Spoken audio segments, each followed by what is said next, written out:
welcome to this evening's Equity Market Wrap. And what a day it was today. A big day because the Union Budget for 2013-14 was tabled in the Parliament today, and that had made quite a few ripples in the markets. I'm Lisa Pallavi Barbara, and I've got with me Krishna Merchant. Obviously, something went wrong in the markets. Krishna, what happened today? Why did the markets correct so sharply after the budget? Yes, Lisa. Right after the budget, the markets went spiraling down, closing below the 19,000 level at 18,861, down 1.5%. This is because P. Chidambaram, it seems like the measures that he announced were very populist because this was the last budget before the elections next year. And a lot of taxes on the rich and the surcharge on corporates might not, bring down the fiscal deficit, and there might be slippages next year. So yes, that expectation, really weighed on the markets, and the finance minister did not seem to deliver in terms of fiscal austerity because spending on social welfare, women, education, etc. might continue and might again weigh on the deficit. But Lisa, during the budget, there were several announcements that were made that moved the markets a little bit. Can you shed some light on that? Yeah, there were some things which the finance minister did announce for capital markets in particular. So the intention being to increase participation in equity, because we all know that in the long run, if you and I as individuals participate, if the country, the savings go into equity, then it will help the growth eventually.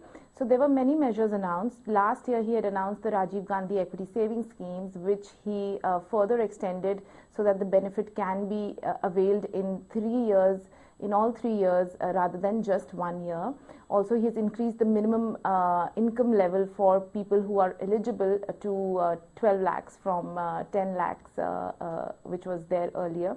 So that should, extend the scheme to more number of people, which is good. Also to encourage more foreign investor participation, which obviously we know is the biggest chunk for our equity markets. So to encourage that, he has said that the KYC process for foreign investors will be looked into and rationalized to a certain extent. And he has clarified on how an FII versus an FDI can be classified. So that little bit of clarity has come in. He's also said that pension funds can invest in exchange-traded funds. Again, that will, probably if that does happen, will increase volumes, trading volumes for equity, because pension funds do invest large sums.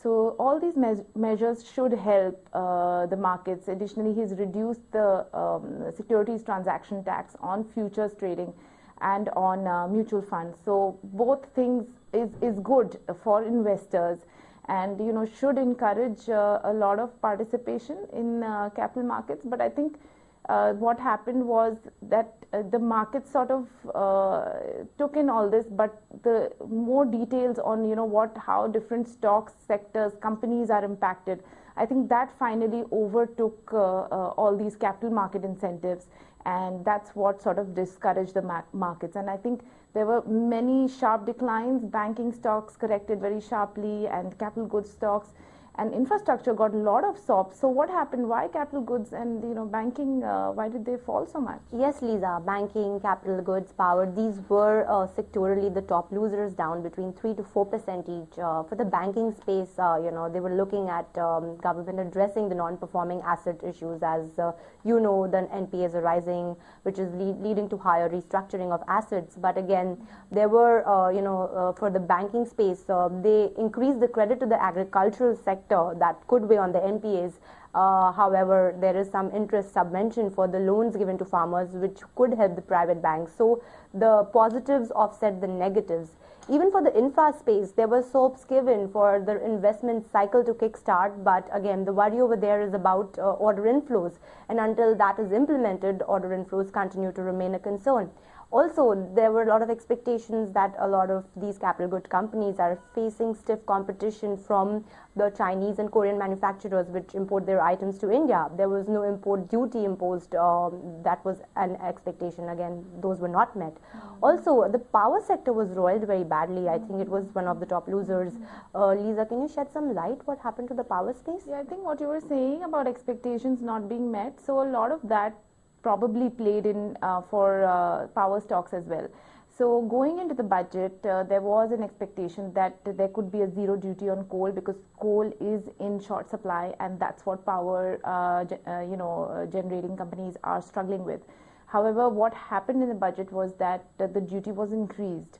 So, power stocks then were expecting a certain benefit, but what they got was, even worse than where they are currently. So I think that played on power stocks, and that's why that correction happened.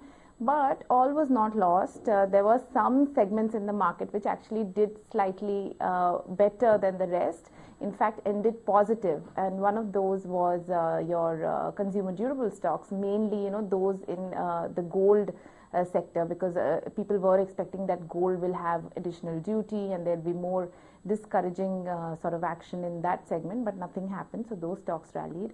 IT stocks rallied as a lot of SOPs were given for technology incubators, for semiconductor design, and for education companies, which is also technology linked. So domestic IT companies actually benefited. So there were certain pockets in the market which did actually end positive despite the deep correction in the markets otherwise. That was how it played out. Anything else, Krishna, that the market saw which was relevant to what the finance minister announced? I think, Lisa, we have pointed out most of the sectors as well, and against expectations of a gold, import tax, there was coal import tax, because coal is one component which we are, importing a lot, as there is unavailability in India. But at that note, I think today's budget did feel like there were a lot of high expectations, a dream budget, but I'm not too sure if it was a dream budget, because a lot of populist measures there, and there could be again fiscal slippages with the 4.8% target next year. Although we met the target, we were below the target for FY13. We were at 5.2% according to the finance minister. So let's see how the markets pan out this week. Again, the GDP data came out, which was very below expectations. It was 4.5% below 5% economist expectations. That could have also weighed on the markets. So again, do stay tuned to livemint.com and join us tomorrow as well as we do an equity market wrap to take you through the market movements in intraday tomorrow. That is all for today. Thank you for joining us.